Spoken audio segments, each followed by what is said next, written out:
우리가 잘 알듯이 삼손은 출생부터 아주 특별했습니다. 삼손의 어머니가 임신을 하지 못하는 상황 속에서 천사가 이제 나타나셔서 13장에 보면, 사사기 13장에 보면 아들을 낳으리라고 예언을 해줍니다. 그리고 하나님께서 아노마 부부에게 뭐라고 말씀을 하는가 하면, 그 예언된 아이가 태어났을 때 술이라든지 독주라든지 그리고 머리를 깎지 말고 나실인으로 키우라고 말씀하셨습니다. 정말 아이를 갖지 못한 상황 속에서 하나님의 특별한 은혜를 통하여 자녀를 낳고, 또 하나님께서 나실인으로 키우라고 말씀하셨으니까 그 자녀를 얼마나 애지중지 사랑하면서 키웠겠습니까? 정말 나실인으로 오기야 금이야 사랑하면서 키웠을 것입니다. 그런데 이 당시에 이스라엘은 블레셋의 속국으로 있었습니다. 그래서 이 하나님께서 이 마노아 가정의 부부를 통해서 삼손을 보내주신 이유는 그 삼손을 통해서 이스라엘 백성들을 블레셋으로부터 구원해내기 위함이었어요. 그래서 삼손의 사명은 이스라엘을 블레셋으로부터 구원해내는 것이었습니다. 이 위대한 사명을 가진 삼손은 그 누구보다도 하나님의 큰 은혜를 입었고, 정말 엄청난 괴력이라고 할 만큼 큰 힘을 소유한 삼손이었습니다. 그러나 이 삼손은 독자였습니다. 삼손이 누구보다도 큰 힘을 가졌지만 가정 안에서 독자로서 경쟁할 형제가 없어서 부모님의 사랑을 독차지했습니다. 이렇게 부모님의 사랑을 독차지하는 독자의 특징이 있어요. 그것은 부모님을 지나치게 의존한다는 것입니다. 그뿐만 아니라 형제가 없이 독자로 살아가기 때문에 이 독자로 사는 아이의 마음 속에는 외로움 그리고 고독을 가슴에 안고 살아가게 됩니다. 독자는 일반적으로 협력이나 또는 나눌 대상이 없기 때문에 자기 중심성이 굉장히 강한 아이로 성장할 가능성이 매우 높습니다. 그래서 이 독자들은 자기 중심성이 강하기 때문에 남을 배려하거나 또 남들과 협력하고 함께하는 것, 그리고 남을 이끌 수 있는 리더십을 잘 훈련받지 못했기 때문에 그게 부족한 거예요. 근데 오늘 우리가 이 13장에는 삼손이 태어난 가정을 말씀을 해요. 그리고 사사기 14장에 가면 삼손이 이 디나라고 하는 블레셋 여인 디나라고 하는 그 디나 지역에서 첫눈에 반한 블레셋 여인과 결혼을 하게 돼요. 그런데 이 결혼은 하나님이 이방 여인과 혼인을 하라고 했어요? 하지 말라고 했어요? 율법에 보면 이방 혼인을 하지 말라고 말합니다. 그러니까 당연히 특별히 이 삼손은 나실인이 아니겠습니까? 더 거룩하게 살아야 될 나실인으로서 더더욱 이방 혼인을 할 수 없는 그런 사람입니다. 그런 사람인데 블레셋 여인 이방인에게 빠져서 그 이방 여인과 혼인을 하게 됩니다. 근데 사실은 이 혼인이라고 하는 매개체를 통하여서 블레셋을 공격하기 위한 하나님의 지혜였어요. 성경을 한번 보십시오. 14장 7절 한 장 넘겨서 7절을 우리 같이 한번 읽겠습니다.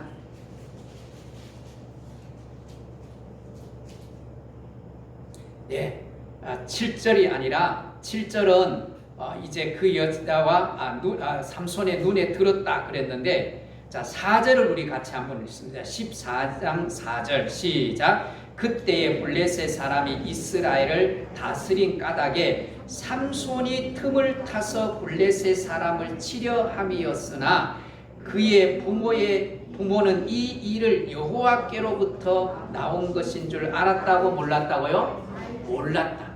그러나 이방 여인과 결혼을 하는 것은 단순히 삼손이 자기 의지로 그냥 이방 여인의 아름다움에 빠져서가 아니라 누구의 지혜였다고요? 그것을 통해서 이스라엘을 다스리고 있는 블레셋을 치기 위한 구실로 결혼을 하게 되는 거예요. 이 결혼이 며칠 동안 이루어지지요? 7일 동안 이루어집니다. 그 7일 동안 이루어지는 사이에 이 삼손이 블레셋 사람들에게 문제를 내요. 수수께끼를 내요. 수수께끼를 맞추지 못하면 블레셋 사람들이 큰 위기를 맞이하게 되는 거예요. 그래서 이 블레셋 사람들이 어떻게 하면 그 수수께끼를 풀 수 있을까? 아무리 지혜를 짜내도 답을 얻을 수가 없는 거예요.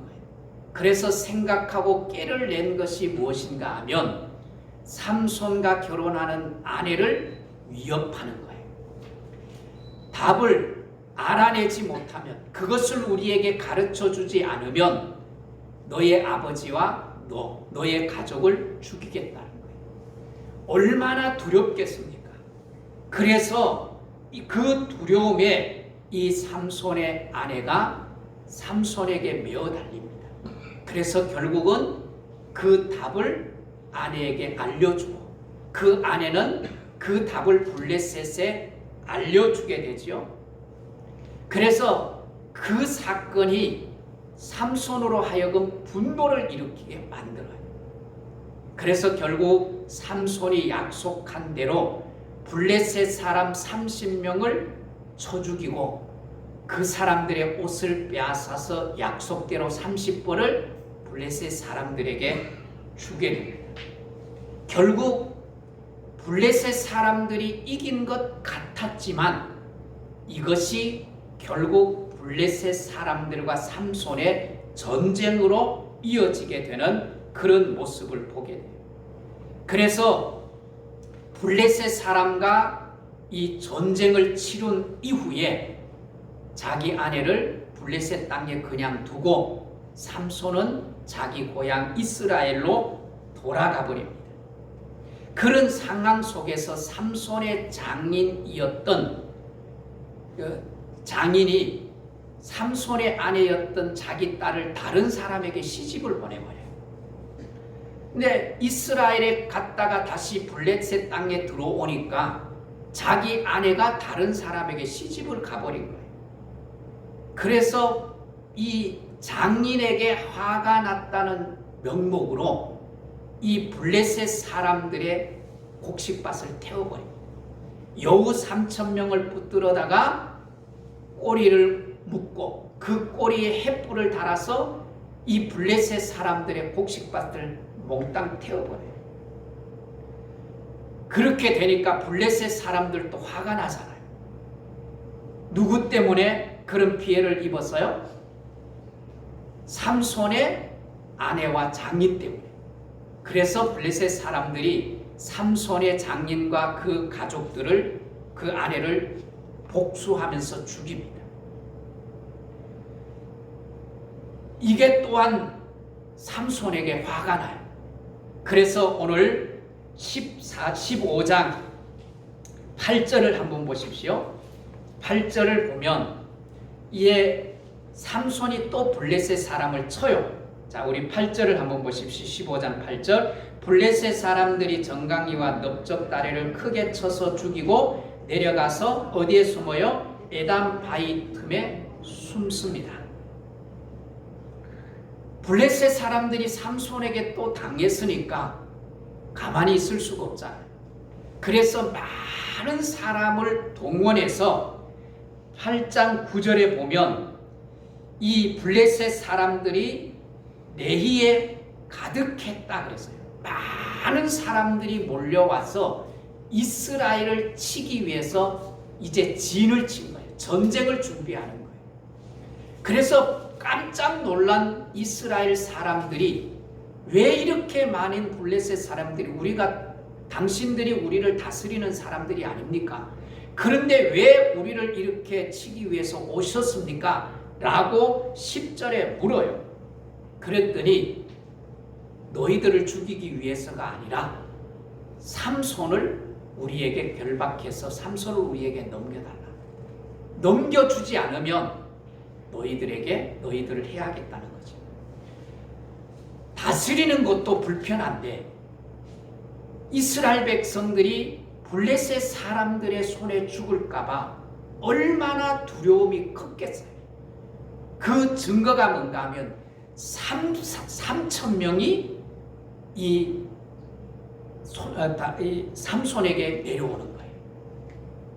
그래서 삼손에게 내려와서 이 전쟁이 블레셋 사람과 이스라엘의 전쟁이 아니라 블레셋 사람과 삼손 개인의 전쟁임을 증명하기 위해서 삼손과 협상을 해요. 그 협상이 뭐예요? 오늘 11절에 보면 이 3,000명의 유다 사람들이 몰려와서 삼손에게 우리가 결박해서 당신을 블레셋 사람에게 넘기겠다. 그러니까 그러면 약속을 하나 해달라. 그 약속이 뭐예요? 당신들 유대 사람들이 나를 치지 않도록 약속해달라는 거예요. 그래서 보십시오. 12절 하반절에 보면 너희가 나를 치지 아니하겠다고 내게 맹세하라 그랬어요. 그래서 맹세하고 우리가 당신의 생명을 해하지 않겠다. 단지 우리는 삼손 너를 결박해서 이스라엘 백성들에게 블레셋 사람들에게 넘기기만 하겠다.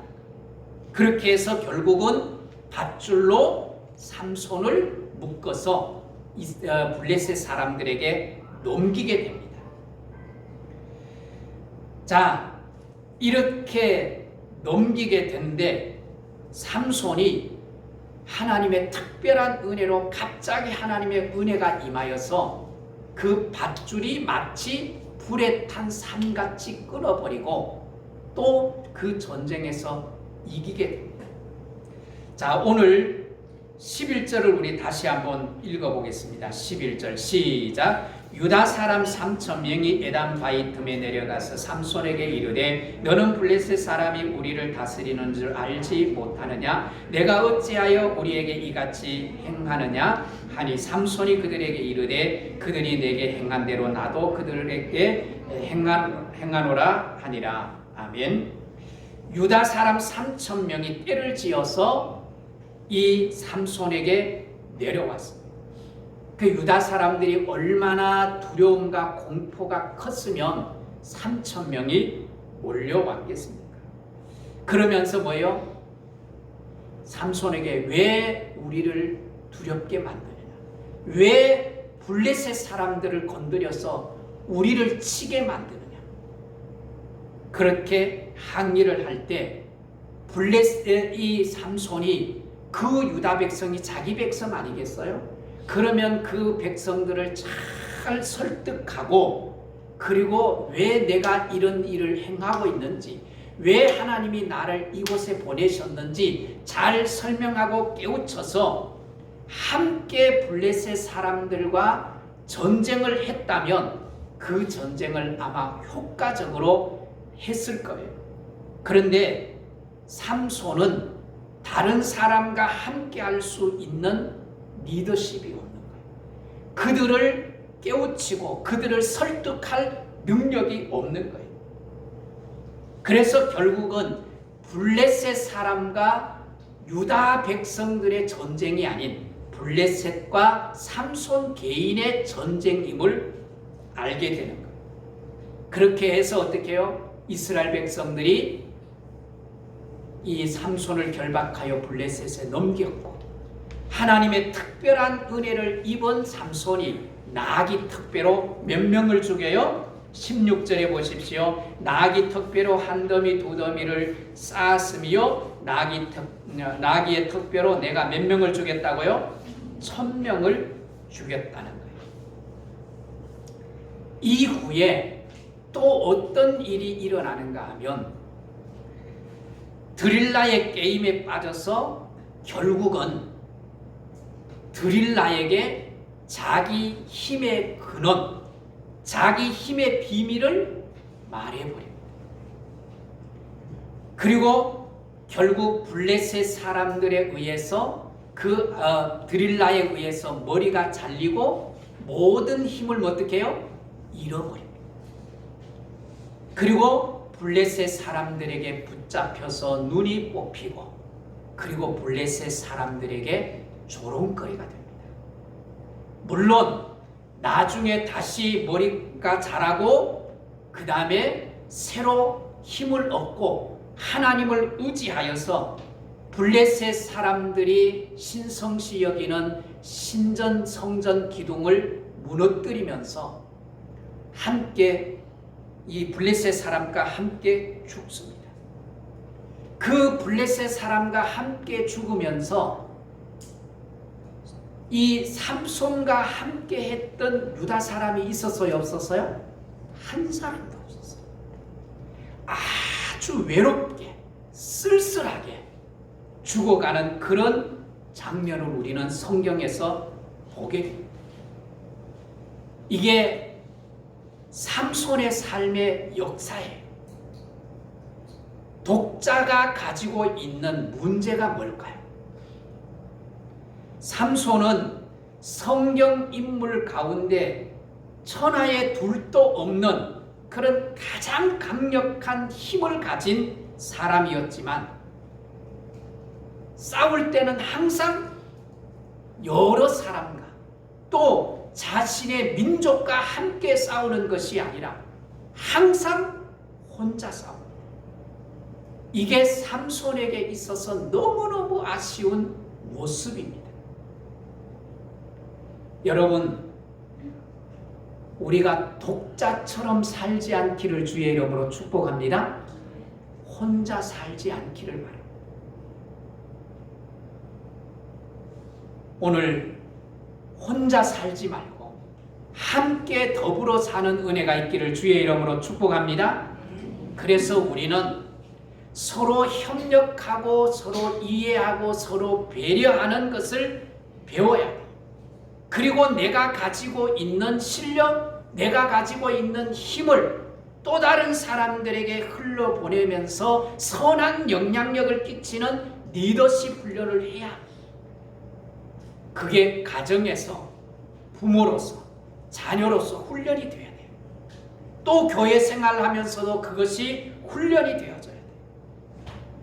나 혼자 인정을 받고, 나 혼자 성공을 하고, 나 혼자 잘 살려고 하는 사람은 결국 나 혼자 잘 살 것 같은데 망하는 거예요.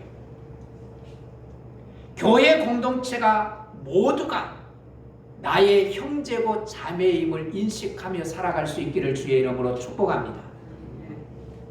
코로나 상황 속에서 오히려 그게 그 마음이 더 뜨거워진 것 같아서 참 감사하기도 해요. 자, 옆 사람 한번 보십시오. 나의 자매가 됨을 감사합니다. 나의 형제 됨을 감사합니다. 한번 인사하십시오.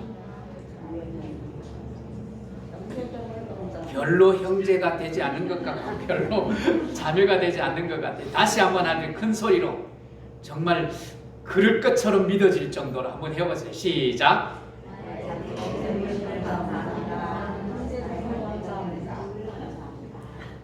네. 형제 자매임을 인식하고 정말 우리가 혼자 살면, 혼자 잘 때면 잘 살 것 같은데 그렇지 못합니다. 그렇지 못합니다. 교회 공동체가 정말 형제 자매로서 건강한 하나님의 공동체를 이루어야만 합니다. 성도들이 서로 사랑하고 협력하는 것을 배워야 돼요. 이기적인 사람은 자기 능력을 가지고 자기만을 위해서 사용해요.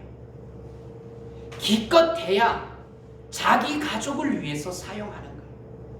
그래서 결국은 어디에 빠지는가 하면 가족 이기주의에 빠져버립니다.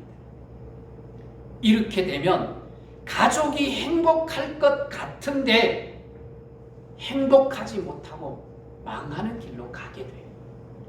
내 주위는 다 불행한데 내가 행복하면 내 그 행복이 지켜질까요?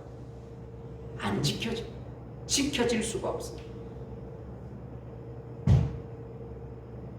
이렇게 결국은 나만 행복하면 행복할 것 같은데 불행하게 돼요. 오늘 어마어마한 힘을 가진 삼손이지만 너무너무 아쉬운 것은 무언가 하면 그가 늘 싸울 때 함께 싸우는 것이 아니라 혼자 싸웠다는 것입니다. 심지어 자기 백성들조차도 자기 편을 만들지 못했어요. 이게 삼손이 가지고 있는 약점이었어요. 독자로서 협력하는 것을 배우지 못했거나 혹은 자기 힘이 너무 강해서 다른 사람의 함께할 필요를 못 느꼈기 때문에 우리가 삼손이 그런 삶을 살 수밖에 없었다고 해석할 수 있습니다.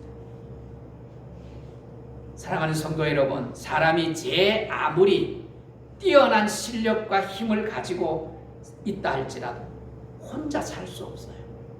더불어 살아야 돼요. 하나님이 우리를 창조하실 때 더불어 살도록 창조하신 거예요. 더불어 행복해지기를 원하시는 거예요. 자, 성경을 우리 한번 띄워보실래요? 전도서 4장 9절에서 12절 말씀입니다. 우리 교독하겠습니다. 9절은 제가 읽고 10절은 우리 성도님, 11절은 제가 읽고 12절은 우리 성도님들이 같이 한번 읽어주시면 고맙겠습니다. 두 사람이 한 사람보다 나음은 그들이 수고함으로 좋은 상을 얻을 것이라.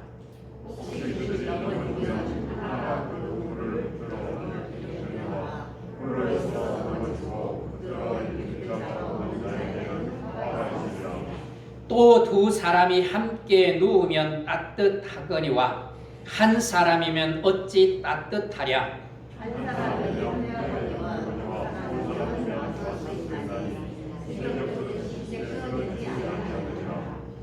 아멘. 함께 하라는 거요? 혼자 하라는 거예요? 함께 하라는 거예요. 한 사람으로 혼자 있으면 넘어질 때 누가 세워줄 사람, 손잡아줄 사람이 없다는 거예요. 그러나 함께 할 때 그 어떤 자가 넘어지면 함께 일으켜줄 사람이 있고, 혼자 자면 따뜻할 수 없지만 함께 하면 따뜻해진다는 거예요. 여러분, 이 코로나 시대에 한 사람이라도 성전 안에 함께 한 사람이 더 오면 우리의 마음이 싸늘해져요? 따뜻해져요? 따뜻해지죠.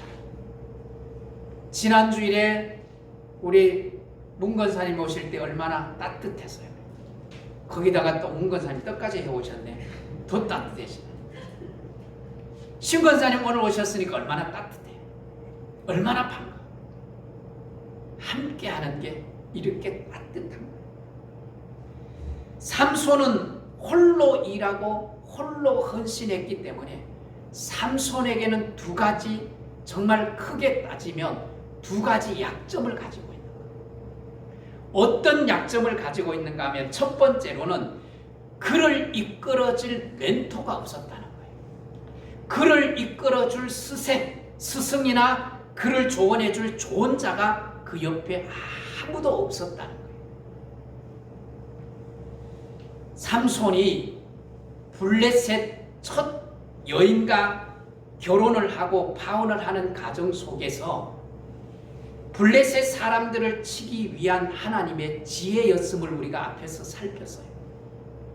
그러나 지속적으로 이 삼손이 하나님의 지혜를 얻을 수 있도록 이끌어주는 조언자, 선생, 멘토가 없었습니다.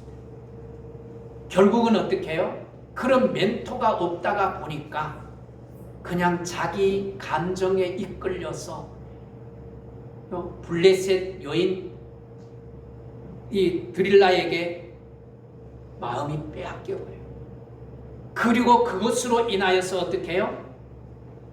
블레셋 사람들은 드릴라라고 하는 미인계를 씁니다. 그래서 결국은 다윗의 힘의 근원을 찾아내고 결국 그 힘의 근원을 잃게 만들어서 어떻게 합니까? 그가 눈이 뽑히고 결국 짐승처럼 맷돌을 돌리는 신세가 되어버린 거예요. 이게 삼손이에요. 아무에게도 도움을 주지 않을 뿐만 아니라 아무에게도 도움을 받지 못하는 스승이 없다. 멘토가 없었다. 여러분, 부모가 나의 멘토가 되고 스승이 되고 나의 지지자가 되고 나의 좋은 자가 된다는 건 굉장히 중요해요. 친구들도 또 성도와 성도들 간에 그건 굉장히 중요한 거예요. 그래서 그런 사람을 내 주위에 많이 만드는 것 얼마나 중요한지 모릅니다. 그 다음 두 번째로는 그와 함께할 백성들이 없었다는 거예요. 늘 삼손은 혼자 싸웠어요. 혼자 헌신했어요. 삼손은 하나님 앞에서 헌신된 인생으로 살았지만 다른 사람의 헌신을 이끌어내거나 다른 사람들과 함께 할 수 있는 리더십을 전혀 발휘하지 못해서 그래서 그가 죽을 때도 어떻게 해요? 아주 외롭게 죽습니다. 쓸쓸하게 죽습니다. 삼손은 위대한 사람이었지만 하나님의 은혜와 능력이 나에게만 머물러 있었지 그 능력과 그 은혜가 다른 사람에 흘러가도록 하지 못하는 것이 삼손의 삶에서는 너무너무 아쉬운 모습이에요. 그렇게 삼손은 자신만의 헌신, 다른 사람의 헌신을 이끌어내지 못하는 사람이 되었어요. 그래서 삼손이 힘들 때 누구도 그를 도와주는 사람이 있었어요? 없었어요? 없었어요. 외로웠어요. 항상 고독한 인생으로 그 인생을 마감하게 되는 모습을 보게 됩니다. 오늘 사랑하는 성도 여러분, 함께 협력하고 함께 서로 내 힘, 내 지식, 내가 가지고 있는 좋은 하나님의 은혜들을 서로 흘려보내며 돕고 지지하는 그런 믿음의 성도들이 될 수 있기를 주의 이름으로 축복합니다. 삼손이 이런 리더십을 발휘하고 백성들과 함께 블레셋 사람들과 전쟁했다면 정말 큰 승리를 이루었을 뿐만 아니라 그 이스라엘 백성들에게 뭐 했을까요? 아주 큰 칭송을 받았을 거예요. 그러면서 백성들에게 리더자로서 큰 감동을 주었을 거예요. 그런데 독자의 외로움, 독자로서 함께하는 훈련을 받지 못함으로 인하여 정말 인생을 아쉽게 마치는 그런 모습을 볼 수 있습니다. 그러면 여러분, 이런 문제들을 우리가 어떻게 해결할 수 있을까요? 오늘 시대를 보십시오. 자녀가 없는 가정들이 얼마나 많아요? 또 자녀가 있어도 이제는 둘, 셋을 둔 가정보다는 독자를 둔 가정이 더 많아요. 외아들, 외딸을 둔 가정들이 너무너무 많아집니다. 그런 자녀들을 가진 부모들은 그 자녀를 가인보호할 수밖에 없어요. 그리고 그 자녀들에게 알게 모르게 엄청난 중압감을 주게 됩니다. 그래서 자기가 필요할 때는 언제든지 부모로부터 공급을 받을 수 있기 때문에 이런 자들은 앞에서 말씀을 드린 것처럼 자기 중심적인 성격을 가지게 됩니다.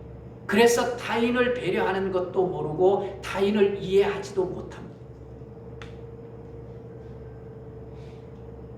그래서 이런 자녀들을 둔 부모에게서 듣는 이야기가 뭔지 아세요? 가장 많이 듣는, 독자로서 가장 많이 듣는 이야기. 너밖에 없어. 너밖에 없어. 우리 가정의 유일한 희망은 누구야? 너뿐이야. 너뿐이야. 그래서 너는 좋은 대학을 가고 좋은 취직자리에 가야 돼. 그래서 그 아이는 엄청난 그런 중압감, 내가 어머니로부터 아버지로부터 실망시키지 않아야 된다고 하는 그 중압감에서 벗어날 수가 없다. 그래서 이런 아이들은 신경쇠약에 걸릴 가능성이 굉장히 높다고 말씀을 합니다. 오늘 이 마음의 이 중압감을 느끼는 외동의 자라는 모습을 연구한 이 학자인 롤로 메이라고 하는 학자는 사랑의 의지라는 1968년도에 써낸 책이에요. 그 책에서 이렇게 말해요. 우리 같이 한번 읽어보겠습니다. 한번 띄워보십시오. 이 롤로 메이라고 하는 사람의 독자들이 얼마나 큰 고통과 아픔을 안고 있는지 우리 같이 한번 읽겠습니다. 시작. 독자를 가진 부모들은 아이를 가보호하려는 유혹을 떨쳐내지 못하고 있다. 그 아이가 부르면 부모는 뛰어가고 그 아이가 속삭이면 부모는 어쩔 줄 모르고 병이 났을 때는 죄책감에 시달리고 잠을 자지 못할 경우에는 그 아이가 신경쇠약증에 걸릴 것 같아 걱정을 한다. 이런 아이는 자신이 처한 상황 때문에 부모가 원하는 바가 설령 다르게 되기를 원한다 해도 없어요? 왜 같이 안 읽으세요? 안 넘어갔어요? 자, 같이 읽습니다. 이런 아이는 자신이 처한 상황 때문에 부모가 원하는 바와 설령 다르게 되기를 원한다 해도 될 수가 없는 처지가 된다. 그 아이의 자유는 상당히 박탈될 수밖에 없고 자신이 감당할 수 없는 왕실에 태어난 왕자 같은 무게를 안고 살아가야 한다. 엄청난 중압감을 가지고 살아갈 수밖에 없다는 거예요. 왜? 모든 부모, 모든 가족이 그 아이에게 관심이 집중되기 때문에. 이런 독자로서의 양육을 받았다고 하면 또 우리 가정에 손자, 손녀가 이런 독자에 있다면 여러분 그 아이를 조심해서 키워야 합니다. 그래서 이 공동체 생활을 하도록, 그리고 남들을 잘 배려하고 함께 할 수 있는 훈련을 잘 받을 수 있도록 배려해 줘야 돼요. 그래서 이 독자로 살면 일반 사람들이 가지고 있는 공감 능력, 마음을 알아차리는 능력을 독자들은 훨씬 더 떨어져요. 그렇기 때문에 그런 훈련들을 의도적으로 해야만 합니다. 또 나도 역시 마찬가지입니다. 그런 독자로 살았거나 관계를 잘 가지지 못하면 그런 훈련을 하려고 애를 써야 돼요. 그래서 우리가 공동체 안에서 하나님의 주시는 이 비전과 사명을 바라보면서 한 목표를 가지고 나아가야 돼요. 시편 133편 1절에 보면 형제가 연합하여 동거함이 뭐라고 말하죠? 어찌 그리 선하고 아름다운고 라고 말씀해요. 함께 할 때, 연합할 때. 거기에 어떻게 됩니까? 행복이 이루어지는 거예요. 혼자 사는 것은 결코 하나님이 기뻐하시지 않습니다. 그래서 여러분, 나 혼자 제자 되는 것, 그 바람직하지 않아요. 나 혼자 제자 되는 것이 아니라 내가 제자 되었다면 나의 가족, 나의 자녀, 나의 부모, 더 나아가서 내 이웃이 세계가 제자화 되도록 우리가 함께하는 거예요. 그럴 때 어떻게 해요? 함께하는 사람이 많아지면 많아질수록 함께함을 통하여서 행복한 거예요. 한번 따라 하십시다. 행복은 함께하는 것이며 사랑은 나누는 것이다. 사랑을 나누면서 함께할 때 거기에 행복이 깃드는 거예요.